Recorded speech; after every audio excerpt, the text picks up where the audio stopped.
এখন সন্ধ্যাবেলায় চা নিয়ে বসেছি আর সাথে নিমকি। নিমকি দিয়ে মুড়ি দিয়ে চা খেতে দারুণ লাগে। আর লাল চায়ের মধ্যে একটু কফি মিক্সড করে নিয়েছি। দুধ দিয়ে কফি খেতে পারি না, খুব অ্যাসিড হয়ে যায়। আর লাল চায়ে কফি খাওয়াও ভালো, যা ঠান্ডা পড়েছে কফি খেলে একটু শরীরটা গরম হবে। এখন খাচ্ছি নিমকি মুড়ি। এই নিমকিগুলো আমার বাবা যা সুন্দর নিমকি বানাতো, কি বলবো। বাবার হাতের নিমকি, বুন্দিয়া। ও আমরা যখন জল্পেশ মন্দিরে গেছিলাম তখন আসার পথে টাকাটুলিতে প্রসিদ্ধ ঝুড়ি বুন্দিয়া খেয়েছিলাম, একদম বাজে। ভিডিওতেও বলেছিলাম। তা আমি ছেলেকে বলেছি, দাঁড়া কোনো মিষ্টির দোকানে, আমাদের এক পরিচিত মিষ্টির দোকান আছে, ওখান থেকে ভাজা বুদিয়া নিয়ে এসে আমি তোকে বাবার মতন ওইভাবে করে খাবো। বাবার মতন নিশ্চয়ই হবে না, তবে আমি চেষ্টা করবো। এটা খেয়ে নিই, তারপরে বানাবো আর শেয়ার করবো তোমাদের সাথে। চলে আসলাম রান্নাঘরে বুদিয়া বানাতে। এই হলো মিষ্টির দোকান থেকে এনেছে ভাজা বুদিয়া, কিন্তু বুদিয়াগুলো সব হলুদ রঙের। এটার মধ্যে যে লাল লাল বুন্দি বুন্দি থাকে, দেখতে বেশ ফোটে। হলুদ রঙের বুন্দিয়ার মধ্যে লাল লাল বুন্দি বুন্দি জিনিসটা বেশ ফোটে। এইগুলো বুন্দিয়া আমার বাবা ভাজতো, লাল বুন্দিগুলো দিত। প্রতি বছর আমাদের বাড়িতে দুর্গাপুজোর সময় যে বিজয় দশমী হয়, সেই সময় থেকে কালী পুজোর দিওয়ালি পর্যন্ত এই বুন্দিয়া ভীষণ চলতো। মানে এত টেস্টি বুন্দিয়া বানাতো এই সময়, সেই সময়টা। আর বাবা না একটা লেবেলের মধ্যে, মানে প্যাকেটে এই বুন্দিয়া ভরে এক্সট্রা করে লেবেল দিয়ে দিত। ওই লেবেলের মধ্যে লেখা থাকতো কিভাবে এই বানানোর প্রসেসটা। ওই প্রসেস দেখে না, মানে বিজনেসের ক্ষেত্রে ওই বানানোর প্রসেস দেখে মানুষ হয়তো পড়েই মানে কেনার একটা আগ্রহ আসতো। এত সুন্দর করে বাবা বয়ানটা লিখতো, কিন্তু ওই বয়ানটা না চোখের সামনে ভাসছে লেখাটা। এখন তো আর লেবেলটা নেই। 2 কাপ চিনি 1.5 কাপ জল, নাকি 1.5 কাপ জল 1.5 কাপ চিনি 2 কাপ জল। ঠিক আছে, আজকে 2 কাপ চিনি 1.5 কাপ জল দিয়ে বানাই, দেখি কেমন হবে। তাহলে নেক্সট দিন আবার উল্টিয়ে দিব। 2 কাপ চিনি, এই চায়ের কাপের 2 কাপ চিনি দিতে হবে। 2 কাপ চিনি, হ্যাঁ মনে হয় 2 কাপ চিনি 1.5 কাপ জল। সেই যে লেবেলটা চোখের সামনে ভেসে উঠছে। আমরাও ছোটবেলায় এত মানে প্রচুর প্যাকেট হতো, তো ছোটবেলায় আমরাও সব প্যাকেট করতে লেবেল ভরতে বসে যেতাম, দিদি আমি। ভালো লাগতো করতে। কালী পুজো থেকে দুর্গাপুজো পর্যন্ত, মানে দুর্গাপুজো থেকে কালী পুজো পর্যন্ত এই জিনিসটা খুব চলতো। রসালো বুদিয়া এর সাথে ঝুড়ি দিয়ে খেতে কি যে ভালো লাগতো। এই নিয়ে নিলাম 2 কাপ চিনি, এবার নেব 1.5 কাপ জল। এই 1 কাপ জল দিয়ে দিলাম, 1.5 কাপ জল দিয়ে দিলাম। এবার গ্যাসটা অন করে বসিয়ে দিলাম। এটা নাড়তে হবে।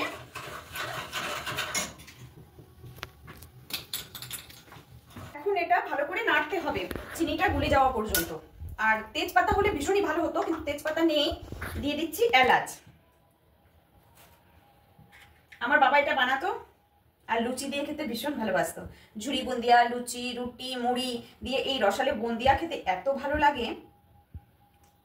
বাবা যা বানাতো আমাদের বাড়িতে, যখন বিজয় দশমীতে যারা আর কি, আমাদের তো চানাচুর ফ্যাক্টরি ছিল, যারা প্যাকেটিং এর কাজ করতো, তো বিজয় দশমীতে ওদেরকে মিষ্টি বা কিছু খাওয়াতে হয় না, মিষ্টি জাতীয়। তো ওরা বলতো আমরা মিষ্টি খাবো না, বেগুনি খাবো। মানে আমার বাবা যে শিবাজি বেসন করতো, শিবাজি বেসনের যে লেবেলটা ছাপাতো না, সেই ছাপানোর বয়ানটাও এত সুন্দর করে লিখতো, চপ, বেগুনি, যে কোনো ভাজা শিবাজি বেসন দিয়ে ভেজে গরম গরম পরিবেশন করুন, আর ভাজার ওপরে ভেতরে চাট মশলা ছিটিয়ে নিন। বয়ানটাই বাবার ব্রেন থেকে বেরো হতো, এত সুন্দর করে বানাতো যে কোনো জিনিস। মানে বেশিরভাগ মিষ্টির দোকান এখনো বাবার গাঠিয়া, ঝুড়ি, তারপরে কটকটি, কর্নফ্লেক্স খুব প্রশংসা করে। মানে একটা মানুষ চলে গেলে কি হবে, তার কর্মটা কিন্তু রয়ে যায়। কিন্তু বাবা যখন বেঁচে ছিল, এই গুরুত্বগুলো না, বাবার এই গুরুত্বগুলো ফিকে ছিল, সেইভাবে কখনো বুঝতে পারিনি।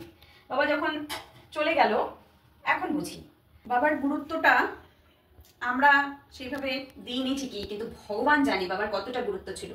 তাই বাবার শেষটা হরিদ্বারের মতো পুণ্যভূমিতে বাবার দেহান্ত হয়েছে। বলে না, শেষ ভালো যার সব ভালো তার। কিন্তু খুব দেরিতে উপলব্ধি হলো এটা। জীবনে অনেক বড় ভুল করেছি, এমন ভুল করেছি যে ভুলের কোনো ক্ষমা নেই। কিন্তু সেই ভুলের অনুতাপের জ্বালায় যে জ্বলছি না, এটা যতদিন বেঁচে থাকবো ততদিন জ্বলবো। তবে এই ভুল করে না একটা অনেক বড় শিক্ষা হয়েছে। শিক্ষা হয়েছে ভগবান মানুষকে 2টো চোখ, 2টো কান, ব্রেন দিয়েছে। এই অমূল্য জিনিসগুলোকে না নিজেকে খুব সুন্দরভাবে মেনটেন করতে হয়, তাহলে ভুল হয় না। চোখ দিয়ে দেখে, কান দিয়ে শুনে, তারপর ব্রেনে পাঠিয়ে বারবার ভাবনা চিন্তা করে সিদ্ধান্ত নিতে হয়, যেটা আমি করিনি। তবে এই সমস্ত কথা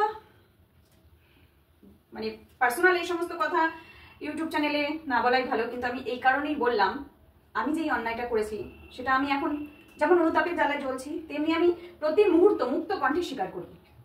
এতে কি হয়, আমি মুক্ত কণ্ঠে আমার অন্যায়টা বাবা চলে যাওয়ার পর থেকে বারবার স্বীকার কেন করি? আমাদের যখন প্রচন্ড কোনো ব্যথা হয়, মাথা ব্যথা, ঘাড়ি ব্যথা, যে কোনো ব্যথা, তখন আমরা পেন কিলার খাই। 3 থেকে 6 ঘন্টা বা 3 ঘন্টা সেই ব্যথাটা একটু কম থাকে। তাই এই মুক্ত কণ্ঠে যখন আমি যে কোনো অন্যায় মানুষ যখন করে, তখন যদি মুক্ত কণ্ঠে স্বীকার করে না, তাহলে ওটা কিন্তু সেই পেন কিলারের মতনই কাজ দেয়। অনুতাপটা জীবনেই কমবে না, যতদিন বেঁচে থাকবো অনুতাপের জ্বালায় জ্বলবো। চিনি গুলে গেছে, চিনি একদম গুলে গেছে। এখন যখন এটা টকবক করে ফুটবে, তখন এই বুন্দিয়াগুলো এর মধ্যে দিয়ে দেব। লাল বুন্দিগুলো হলে না ভীষণ ভালো হতো, ফুটতো হলুদের সাথে লালটা বেশ ফুটতো। বাবা শেষের লেভেলের শেষের লাইনটা লিখতো, 2 মিনিট ফুটিয়ে কিছুক্ষণ ঢেকে রেখে গরম গরম পরিবেশন করুন। ফুটে গেছে বুন্দিয়া, এবার গ্যাস অফ করে ঢেকে দেব। এই ঢেকে দিলাম, কিছুক্ষণ পর তারপর এটা খাওয়া যাবে। আটা মেখে রাখছি, রাতে দুপুরে সবজি আছে, সেই সবজি দিয়ে রুটি দিয়ে আর এই রসালো বুন্দিয়া দিয়ে আজকে রাতের খাওয়া হবে। একটু ঝুড়ি আনতে বলতে হবে, ঝুড়ি বুন্দিয়া খেতে ব্যাপক লাগে। হয়ে গেল আমার আটা মাখা। আর এগুলো করার আগে, চা খাওয়ার আগে কালকের সবজিপাতি সব কেটে রেখেছি। কাজ ফেলে রেখে না আমি শুয়ে বসে থাকতে পারি না। এখন কটা বাজে? 8টা বাজে হয়তো। এখন থেকে 9:30 পর্যন্ত 1.5 ঘন্টা টাইম পেলাম। এখন রিল্যাক্স করবো কম্বলের তলে। চলো, আর কেমন হলো পরে দেখাবো।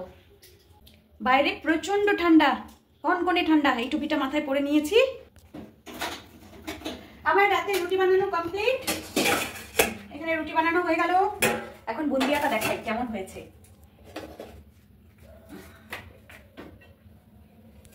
এই দেখো বুন্দিয়াটা কেমন হয়েছে। ও মাই গড, আমার বাবা বাবা গন্ধ বেরোচ্ছে, সেই বাবার বুন্দিয়ার গন্ধ।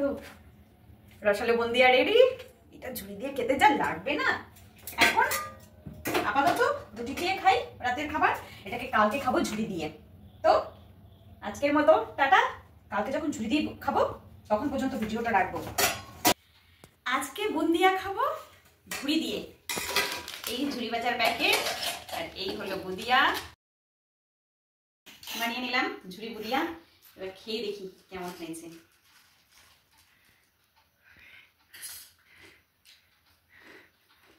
সত্যি আমার বাবার হাতের গুণ, মানে আমি যেটা বানাতে পেরেছি না, এতেই ধন্য।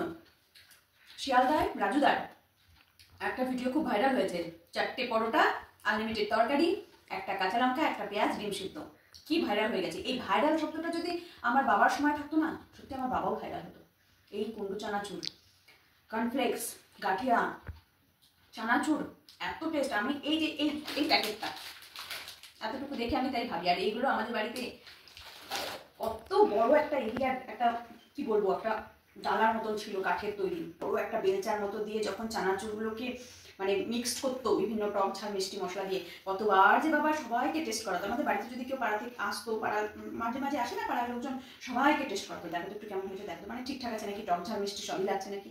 বাবা এটা খুব করাতো, গরম গরম চানাচুর টেস্ট করাতো। আর সত্যি যদি ভাইরাল শব্দটা বাবার সময় থাকতো না, আমার বাবা সত্যিই ভাইরাল হতো। বাবার চানাচুর, বাবার ঝুড়ি বুদিয়া সব ভাইরাল হতো। ভীষণই ভালো লাগছে খেতে। তো আজকের ভিডিও আমি এখানেই শেষ করছি। সবাই খুব খুব ভালো থাকবে, টাটা। আর বাড়িতে অবশ্যই এটা ট্রাই করবে। যে কোনো মিষ্টির দোকান থেকে শুধু ভাজা বুদিয়া, লাড্ডু বানানোর আগে যে বুদিয়াটা বানায়, ভাজা বুদিয়াটা, তেলে ভাজা বুদিয়াটা কিনে নিয়ে এসে বাড়িতে 2 কাপ চিনি, 1.5 কাপ জল দিয়ে একটু তেজপাতা আর এলাচ দিয়ে ফুটিয়ে নিয়ে যেভাবে কালকে বানালাম, তারপর ঝুড়ি দিয়ে খেয়ে দেখো। আমার বাবার নাম করবে। কুন্ডু চানাচুর ফ্যাক্টরি ছিল আমার বাবার।